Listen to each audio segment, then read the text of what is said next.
অনেকের কাছে আমি মাঝে মাঝে একটা প্রশ্নের সম্মুখীন হই। সে প্রশ্নটা হলো যে ট্যাক্স বা কর, এই যে কর যে বিষয়টা, এটা কিন্তু দুইটা ভিন্ন ভিন্ন রূপে হয়। যেমন কি এরকম এই প্রশ্নটা আসে এরকম যে ভ্যাট, স্যার ভ্যাট মানে কি? আর এই যে আমরা যে ট্যাক্সটা দিই, এই ট্যাক্স মানে কি?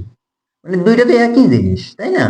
দুইটাই তো স্যার, ভ্যাট আমরা দিই, ট্যাক্স বা কর আমরা দিই, কিন্তু বিষয়টা কিরকম? মানে এর পার্থক্যটা কি? এর মৌলিক বিষয়টা কি? অনেকে কিন্তু এই প্রশ্নটা করে থাকে। তো আমি চিন্তা করলাম এটা তো অনেকের প্রবলেমই। অনেকে ট্যাক্স, কর, ভ্যাট সবকিছুই দেয়, ঠিক আছে, ট্যাক্স ইংরেজি শব্দ, কর বাংলা শব্দ। এখন ট্যাক্স বা কর বা ভ্যাট অনেকেই দেয়, সবাই তো দেয়, অনেকে দেয় মানে সবাই তো দেয়, দেশের সবার দিতে হবে, এটা বাধ্যতামূলক। তো এই, এটা কি, কিভাবে দেয়, কিভাবে সবাই জানে, হ্যাঁ? কিন্তু এটা যে কি, সরকারের আয়, ঠিক আছে, কিন্তু এই ভ্যাট আর ট্যাক্সের মূল পার্থক্যটা কি, এটা অনেকের অজানা। সেই বিষয়টা আমি আজকে বলি। ধরুন আপনার মোট সম্পদের উপর মোট মোট সম্পদের উপর যে পার্সেন্টেজ, মানে একটা অনুপাতিক হারে যে করটা, মানে যে টাকাটা আপনি সরকারকে দেন, এটাকে বলা হয় ট্যাক্স। এটাকে কি বলা হয়? ট্যাক্স। ধরেন আপনার 1 লক্ষ টাকা আছে, 1 লক্ষ টাকা সম্পত্তি আছে। প্রত্যেক বছরে বছরে এই একটা আনুমানিক হিসাবে, একটা মানে পার্সেন্টেজ হিসাবে, একটা শতকরা হিসাবে কিন্তু আপনি কিছু পরিমাণ টাকা সরকারকে দেন। এটা হলো ট্যাক্স। এবার ভ্যাটটা কি? ভ্যাটের পূর্ণ রূপটাকে তাই জানতে হবে। ভ্যাটের পূর্ণ রূপ হলো ভ্যালু এডেটেড ট্যাক্স। মানে তিন রকম, এর তিনটা তো রূপ আছে, এটা তো সংক্ষিপ্ত রূপ। এই তিনটা হচ্ছে ভ্যালু এডেটেড ট্যাক্স, মূল্য সংযোজক কর। ভ্যালু মানে মূল্য, এডেটেড মানে তো যুক্ত করা, অ্যাড করা মানে কি যুক্ত করা, ট্যাক্স মানে কর। ভ্যালু এডেটেড ট্যাক্স, মূল্য সংযোজক কর।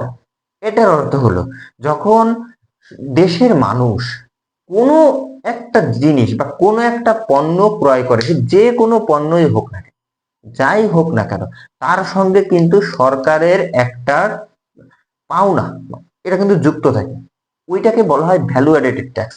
মানে আপনি পণ্য ক্রয় করার মাধ্যমে সরকারকে ট্যাক্স দিয়ে দিলেন। সরকারকে কি ট্যাক্স দিয়ে দিলেন, ওইটা হলো ভ্যালু এডেটেড ট্যাক্স।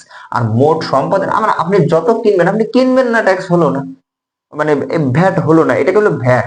ভ্যাট দেয় সরকারকে, এজন্য ভ্যাট যুক্ত হয়, বিভিন্ন পণ্যের সঙ্গে ভ্যাট যুক্ত হয়। এটাকে বলা হয় মূল্য সংযোজক কর, মানে ভ্যালু এডেটেড ট্যাক্স। প্রত্যেকটা, ধরেন এই যে একটা মার্কার আমি 50 টাকা দিয়ে কিনলাম, এই 50 টাকার ভেতরেই সরকারের ট্যাক্স ছিল, মানে ট্যাক্স সহই আমি কিনছি, এটা আলাদা করে দিতে হয় না, ওর ভেতরেই দেওয়া হয়ে গেছে। এইবার অনেকে প্রশ্ন করা হবে যে আচ্ছা ট্যাক্স তো আমি তো দোকানদারকে দিলাম, দোকানদার আবার কাকে দিবে? দোকানদার কি সরকারকে দেয়? দোকানদার সরকারকে দেয় না, ঠিক আছে, কিন্তু দোকানদার কিনে আনছে না, যে কোম্পানি থেকে কিনে আনছে সে কোম্পানিকে টাকা দেয়। কোম্পানি যখন উৎপাদন করে, উৎপাদনের ভেতর দিয়েই সেখানে একটা লম্বা প্রসেস, এই সরকারকে কিন্তু সেই ট্যাক্সটা কিন্তু পরিশোধিত হয়। তো আসলে বুঝতে পেরেছে সবাই যে ভ্যাট এবং ট্যাক্স এই দুইটা কি।